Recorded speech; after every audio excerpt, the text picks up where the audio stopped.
ጉባኤ ክቡር ጠቅላይ ሚኒስትራችን ለምናነሳቸው ጥያቄዎች ምላሽ ለመስጠት በመካከላችን ስለተገኙልኝ በጣም አመሰግናለሁ። ጥያቄዎችን እንደሚከተለው አቀርባለሁ። ሀገራችን ኢትዮጵያ የአረመኔዎችና የወንበዴዎች ዋሻ እንዳትሆን መንግስት የጀመረው ሕግን የማስከበርና የህልውና ዘመቻ የካዲውን የህወሓት ቡድንን ለማስወገድ ለተሰጠውና እየተሰጠ ላለው አመራርና ለተገኘው ድል አድናቆት አለኝ። እንኳን ደስ ያሉት ማለት ይፈልጋለሁ ክቡር ጠቅላይ ሚኒስትር።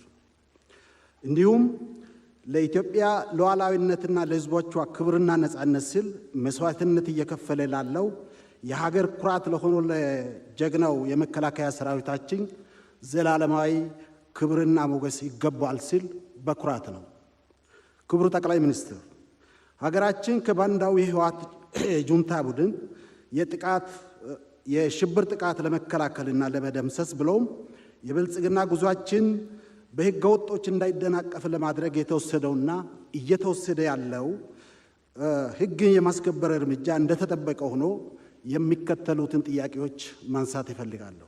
አንደኛ፣ ህገ መንግስቱና ህገ መንግስታዊ ስርዓቱን ለማፍረስ የጦር መሳሪያ ይዞ በማመጽ በአገሪቱ የፖለቲካና የግዛት አንድነት ላይ ወንጀል በመፈጸም በመከላከያ ኃይል ላይ ጥቃት በመሰንዘር እንዲሁም በአገሪቱ በተለያዩ አካባቢዎች በንጹሃን ዜጎቻችን ላይ ኢሰብአዊ ጥቃት ያደረሰውና የሀገር ክህደት ወንጀል የፈጸመው የህወሓት ዘራፊው ቡድን እንደ ራቁ አይኤስአይኤስ፣ እንደ ናይጄሪያው ቦኮ ሃራም፣ እነ ሶማሊያው አልሸባብ ሁለት በሰሜን እዝ የሀገር መከላከያ ሰራዊታችን ላይ አቅደውና አሲረው ጥቃት እንዲፈጸም ያደረጉና የፈጸሙ ከፍተኛ የጦር መኮንኖች ለፈጸሙት ከባድ የሀገር ክህደት ወንጀል ጉዳያቸው በሀገር መከላከያ ጦር ፍርድ ቤት መታየት ያለበት ሆኖ ሳለ በፌደራል ከፍተኛ ፍርድ ቤት እንዲታይ የተደረገበት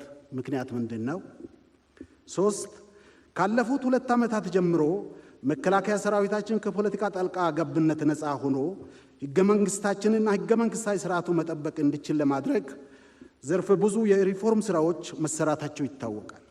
ይሁንና አሁን በሰራዊቱ ላይ ጥቃት ለማድረስ ከዋናው መስሪያ ቤት እስከ ሰሜን እዝ ድረስ ከተሸረበው ሴራና ከደረሰው ጥቃት አንጻር ሲታይ በመከላከያ ሰራዊት ውስጥ የተሰራው የሪፎርም ስራ ውጤታማነቱ እንዴት መንግስት ይገመግመዋል? 4 ከሃዲውና ባንዳው የህወሓት ቡድን ካለፈው 2 ዓመታት ጀምሮ በተደጋጋሚ የህግ ጥሰት እየፈጸመ የቆየ ቢሆንም መንግስት ለሰላም ቅድሚያ በመስጠቱ እርምጃ ከመውሰድ ታቅቦ በትዕግስት ጉዳዩን ሲከታተል መቆየቱ ይታወቃል። ይሁንና የመንግስት ትዕግስት አሁን የወንበዴው ቡድን ካደረሰበት ጥቃት አንጻር ሲታይ የመንግስትን ትዕግስት በመጠቀም ጊዜ ገዝቶ ለእኩይ ተግባሩ ለመዘጋጀት ምቹ ሁኔታ አልፈጠረም ይላሉ? ማብራሪያ ብሰጥበት አመሰግናለሁ።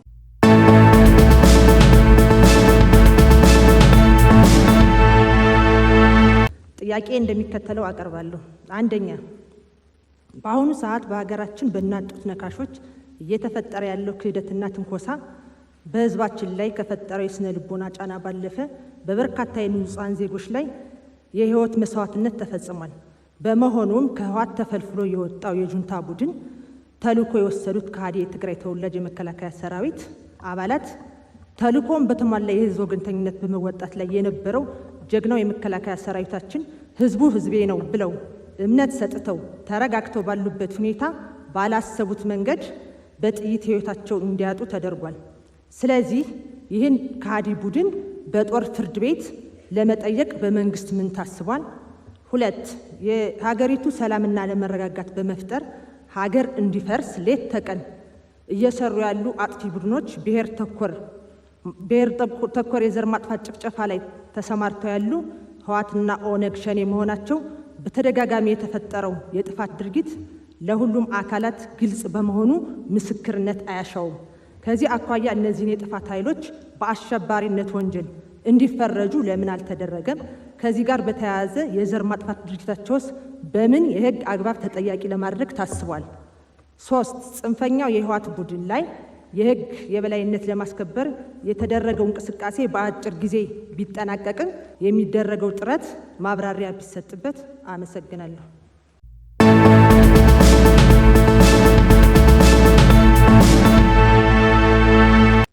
ጥያቄን እንደሚከተለው አቀርባለሁ። 1. በሀገራችን የተጀመረውን ለውጥ ለመቀልበስና ከተሳካላቸውም ኢትዮጵያን ለማፍረስ በህወሓትና በተላላኪዎቹ በተደጋጋሚ የተቃጡ የጥፋት ሙከራዎች እንዳሰቡትም ሳይሳኩላቸው የከሸፉ መሆናቸው የሚታወቅ ቢሆንም ከቅርብ ጊዜ ወዲህ በተለያዩ የሀገራችን አካባቢዎች በሰላማዊ ንጹሐን ዜጎቻችን ላይ ጭፍጨፋና ግድያ ሲፈጽሙ ቆይተዋል። ክቡር ጠቅላይ ሚኒስትር፣ በህወሓት ስም የሚንቀሳቀሱ የጥፋት ኃይሎች ከህገ መንግስታዊ ስርዓት በተጻረረ መልኩና ህጋዊ ስርዓትን በመጣስ በትግራይ ክልል ከመሸጉ በኋላ የሀገሪቷና የህዝባችንን አንድነት የሚፈታተኑ ሙከራዎችን እያደረጉ መሆናቸው እየታወቀ ከዚህም አልፎ ለጦርነት ጭምር ራሳቸውን እንዲያዘጋጁ በቂ ጊዜ እንዲያገኙ ማድረጋችን ተገቢ ነበር ወይ? 2. በጽንፈኛውና በስግብግቡ ጁንታ የሀገራችንን ሰላም በማወክ ዳግም የስልጣን ፍላጎትን አሳካሉ በሚል ቅዠት በሀገራችን ላይ የከፈተው ጦርነት የሀገራችንን ህዝቦች ክፉኛ ያስቆጣ ቢሆንም የህዝቦችን የአብሮነትና የአንድነት እሴቶች ከውስጥም ከውጭም እንዳይሸረሸሩና ከሃዲ ቡድንና አጃቢዎቹ በሚነዙት የተዛቡ ወሬዎች ከወዳጅ ሀገሮች ጋር ያለንን የቆየ የዲፕሎማሲ ግንኙነት እንዳይሻክር በመንግስት በኩል ምን ያህል ትኩረት ተሰጥቶ እየተሰራ ነው? ማብራሪያ ቢሰጥ። 3.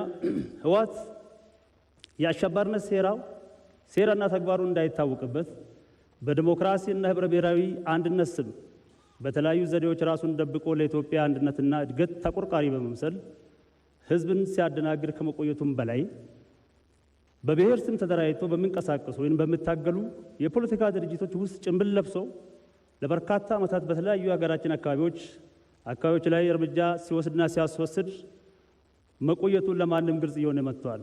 ስለዚህ መንግስት ይህንን ድርጅት በአሸባሪነት ፈርጆ ተገቢውን እርምጃ ለምን አይወስድም? አመሰግናለሁ።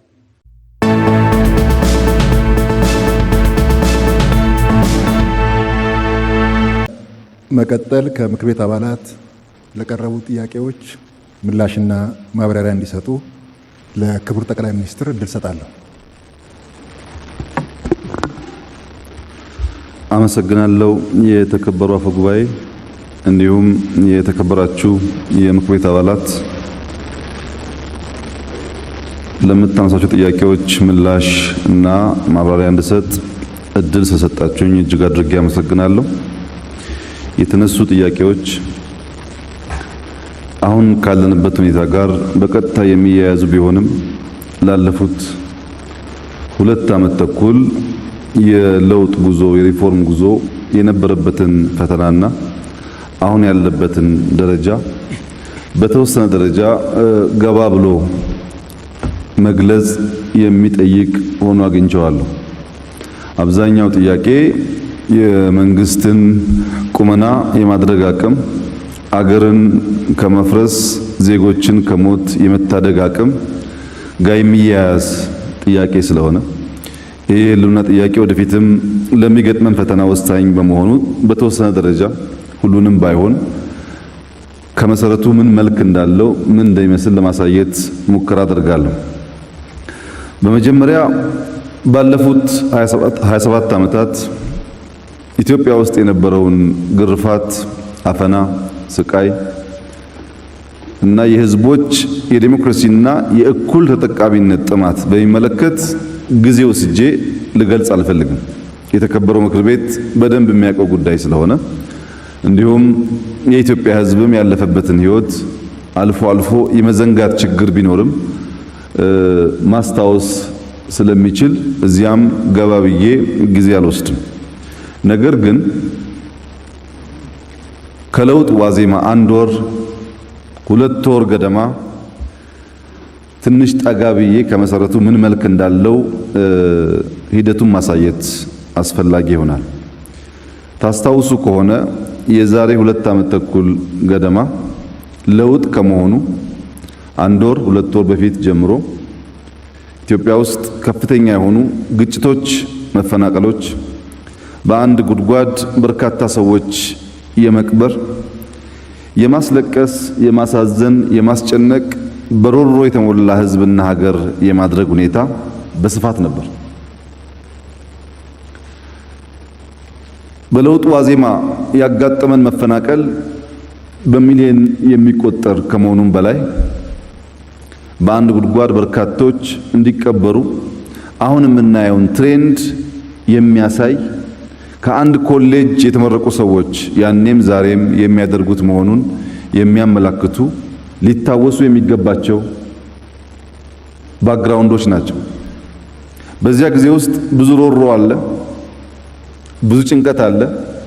እንደ ታክቲክ የተወሰደው ህዝቡን በማስጨነቅ እና በገፍ በማሰር በርከት ያሉ ሰዎች በገፍ በማሰር ነገሩን ለማፈን ለማስታገስ ሙከራ ሲደረግ ነበር።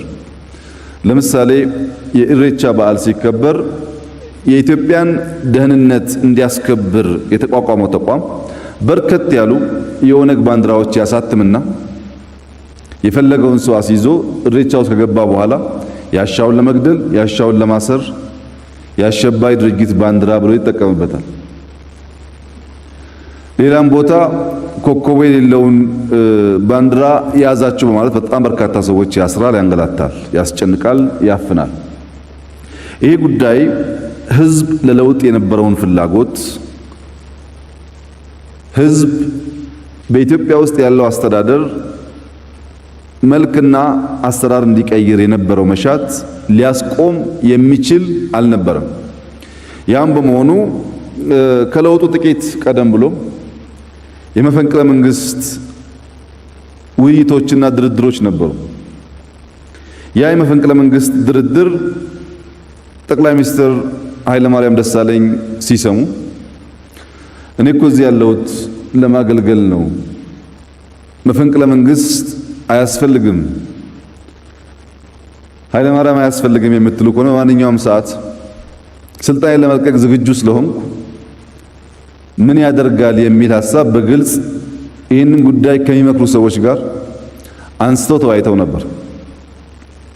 ሌሎቻችን ደግሞ መፈንቅለ መንግስት እንዴት ይባላል? ይሄ መፈንቅለ ሰው ነው የሚባል እንጂ መንግስቶች እንዴት ራሳቸውን ይፈነቅላሉ? መንግስት ማለት ኢትዮጵያ ውስጥ መከላከያ ነው። መንግስት ማለት ደህንነት ነው። መንግስት ራሱ እንዴት ይፈነቅላል? ራሱ ይመራውን ሀገር መፈንቅለ ሰው ነው የሚሆነው። መፈንቅለ ሰው ደግሞ ብዙ ማቀድ መወያየት አያስፈልገውም፣ በቀላሉ መፈጸም ይቻላል የሚል ሐሳቦች ሲነሱ በመካከላቸው ሐሳቡን የማይደግፉ ግለሰቦችም በመኖራቸው የመፈንቅለ መንግስቱ ሐሳብ ቀርቶ ጠቅላይ ሚኒስትር ኃይለማርያም ስልጣናቸውን ሲለቁ ስለሚያስቀምጡት ግለሰብ ማሰብ ተጀመረ። ጠቅላይ ሚኒስትር ኃይለማርያም ተነስተው የሚቀመጠው ሰው በእኛ ፍላጎትና መሻት መሆን አለበት የሚለውን ለማረጋገጥ በዚያ ውስጥ ፖቴንሻል ቀጣይ አመራር መሆን ይችላሉ ብለው ያሰባቸውን ግለሰቦች አክቲቭ ሰርቪላንስ ማድረግ ጀመሩ። አክቲቭ ሰርቪላንስ ማለት የደህንነት ተቋማት እኛ ሳናቅ ተደብቀው እኛን መከታተል ሳይሆን እያወቅን፣ ለምሳሌ እኔ ከቤቴ ስወጣ በሬ ላይ መኪና ቆሞ ይጠብቀኛል፣ እስከ ቢሮ ይከተለኛል። በምንቀሳቀስበት ቦታ ሁሉ በተደበቀ መንገድ ሳይሆን በግልጽ ክትትል ይደረጋል፣ በእኔም በሌሎች ጓዶች። ይህን በወቅቱ በመድረክ አንስተነው ነበር። ብዙ መጨነቅ አያስፈልግም፣ ለኛ ነዳጅ አታባክኑ፣ ጊዜ አታባክኑ፣ ሀገር የሚያስጨንቅ በጣም ብዙ ጉዳዮች አሉ የሚል ሐሳብ አንስተን ነበር። ግን በዚህ አልቆመም። ውጠራ ነበር። ለምሳሌ በኦሮሚያ መስሪያ ቤት በፕሬዝዳንት ቢሮና በኦሮሚያ የኦህዴድ ጽህፈት ቤት ቢሮ እኔ በነበርኩበት አካባቢ ያሉ ፎቆች በሙሉ በብሬን ተወጥረዋል። በሚታይ ማለት ነው። በማንኛውም ሰዓት ልንገላችሁ እንችላለን እረፉ የሚል ሜሴጅ ለማስተላለፍ በግልጽ ነው። በሮቻችን ላይ መኪናዎች አሉ፣ ፓትሮሎች አሉ። አካባቢያችን ላይ ያሉ ፎቆች በሙሉ ተወጥረዋል። በዚያ ጊዜ ጥቂት ሰዎች ተመካክረን በማንኛውም ሰዓት ግድያ ሊያጋጥም ስለሚችል የተጀመረው ትግል እንዳይቋረጥ ልክ እኛ እንደተገደልን ታሳቢ አድርገን ቪዲዮ ተቀረጽን። ለኢትዮጵያ ሕዝብ ትግሉ እንደዚህ ነው፣ እኛን ቢያፈኑንም ትግሉ እንዳይቋረጥ፣ እኛን ቢገሉንም እንዳይቋረጥ የሚል ዝርዝር ቪዲዮ ተቀርጸን ቪዲዮዎቻችንን ሰዎች ጋር አስቀመጥን። እኛ ስንታሰር ወይ ስንገደል አውቶማቲካሊ ለሕዝቡ ቪዲዮውን አውጡት በሚል በጽሁፍም እንደዚሁ አንዳንድ መረጃዎች አዘጋጀን። በማንኛውም ሰዓት አደጋ ሊያጋጥም እንደሚችል ግልጽ ስለነበረ ከሰርቪላንሱ በኋላ በኢህአደግ አመራሮች ይህን ጉዳይ አንስተን ውይይት ሲደረግ አንድ ስቴፕ ገፋ አድርገው የእስር ትዕዛዝ አወጡብን። ልንመረጥ 10 ቀን 5 ቀን ሲቀረን እንድንታሰር ትዕዛዝ ወጥቶ ነበር። ማዘዣ ወጥቷል፣ ተጽፏል። ይሄ ሁሉ በዚህ ኃይል የማይፈልጉ ግለሰቦች ማስቆምና ሌላ መንግስት የሚመስል ግን መንግስት ያልሆነ አካል ማስቀመጥ ነው ፍላጎቱ። ይሄ በእርግጥ የተቀናጀ የትግል ስልት ስለነበረ የምንከተለው ብዙዎች በኋላ ለውጡን የመሩ ሰዎች ጉዳዩን በቅርበት ይከታተሉ ስለነበረ አብዛኛው ጉዳይ የሚሳካ አልነበረ።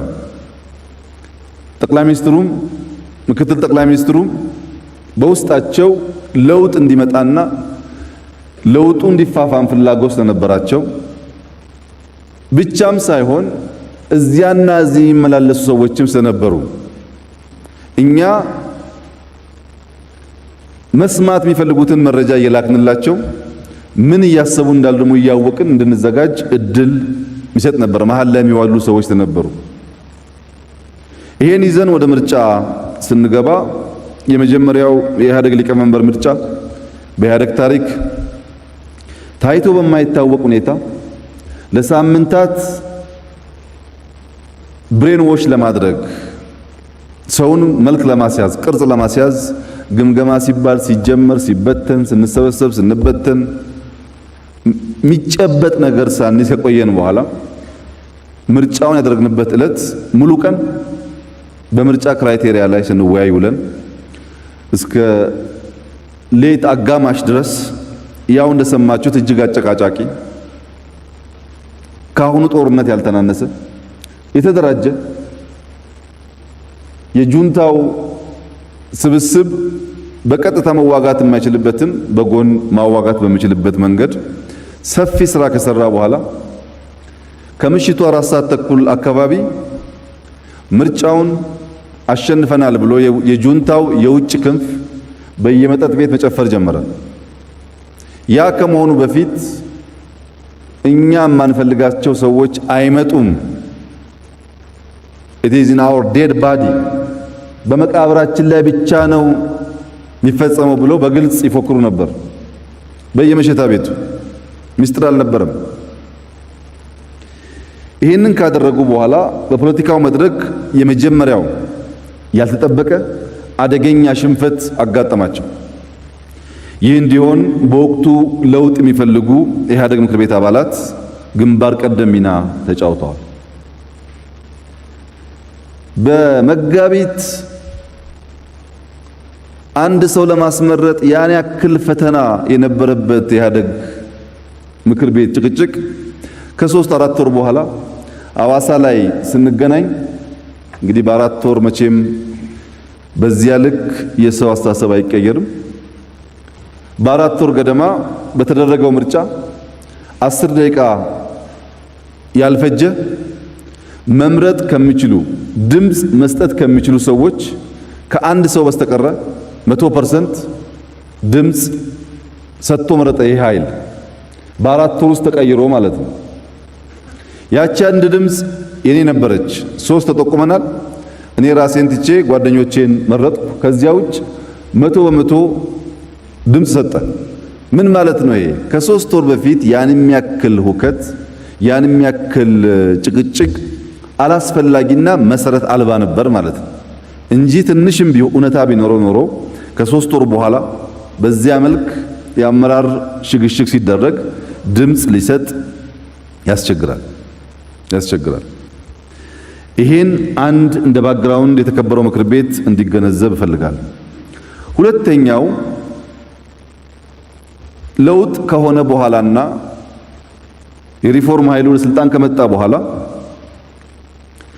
ራሱ የሪፎርም ኃይሉም በነበረበት ጫና የግድያ ሙከራ፣ የአሰራ ፍላጎት፣ ሰርቪላንስ በመሳሰሉት በግሉ የተበደለ በመሆኑ የኢትዮጵያ ሕዝብ እንደ ሕዝብ የተጨቆነ የተገፋ በመሆኑ ከፍተኛ የጥላቻ ስሜት፣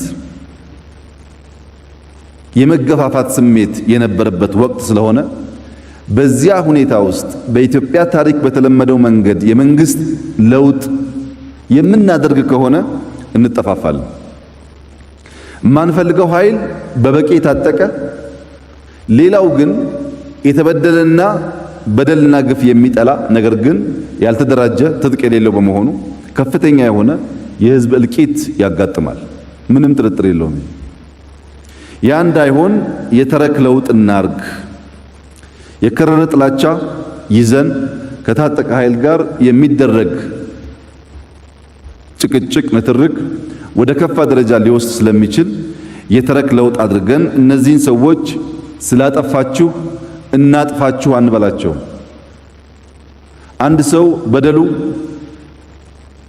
የደረሰበት መዓት በሁለት መንገድ ሊሽር ይችላል። አንድም በይቅርታ አሊያም በፍትህ ወይም በበቀል። እኛ በይቅርታ በደሎቻችንን ረስተን በመደመር በወንድማማችነት በፍቅር በይቅርታ እንሻገር። ያለፈውን በደል እንተው፣ ይቅራል። ያለፈውን በደል ካነሳን እግሩ የተቆረጠ አለ፣ ጥፍሩ የተነቀለ አለ፣ አባት ያጣ አለ፣ እናት ያጣች አለች። በመንግስት ምሬት ተሰደው በየባህር የቀሩ ሰዎች አሉ። ይሄ ሁሉ በደለኛ በየአካባቢው የበቀል እርምጃ ከወሰደ መተላለቅ ስለሚመጣ በደሉን አፍነን እርቅ፣ ሰላም፣ ፍቅር እንዲኖር ብንሰራ ይሻላል። የመጠፋፋት ፖለቲካ አልጠቀመንም። በየመንግስታት ሲቀየሩ ከዜሮ መጀመር ኢትዮጵያን ወደ ኋላ እያስቀራት ነው። ይቅር ብለን በብዙ መድረኮች በብዙ መንገድ ለህዝባችንም ለዚህ ኃይልም ገለጽን። ይህንን ካልን በኋላ ቀጣይ ስራ መሆን ያለበት በሁሉም ለሁሉም ከሁሉም የሆነ ሀገረ መንግስትን ገንባ። በሁሉም ስንል እያንዳንዱ ሰው ጠጠር ኮንትሪቢዩት የሚያደርግበት፣ ለሁሉም ስንል ተጠቃሚና የማይጠቀም ባለቤትና ባዕድ ጎረቤትና ዋነኛ የሚባል ሳይኖር ሁሉም በኩል የሚሳተፍበት ይሁን። ለሁሉ ስንል ደግሞ ሁሉም የሚገለገልበትም ይሁን እኩል። ይሄን ሀገረ መንግስት እንገንባ የሚል ጥያቄ ስናነሳ ይህ ስብከት ነው፣ ሰባኪዎች ናችሁ። ሀገር መምራት በስብከት አይቻልም። ሀገር መምራት እንደኛ ፊት ለፊት የምንለውን እያልን ከኋላ ማፋጀት ካልሆነ በስተቀር ስለ ፍቅርና ስለ መደመር እየተናገሩ ሀገር መምራት አይቻልም አሉ። መንግስት ደካማ ነው አሉ። ደካማ መንግስት ነው። በእርግጥ መንግስት ደካማ ነው። መንግስት ማለት የግለሰቦች የግል ብቃት፣ የግለሰቦች የግል ዕውቀት ማለት ሳይሆን የተቋማት ጥንካሬ ማለት ነው።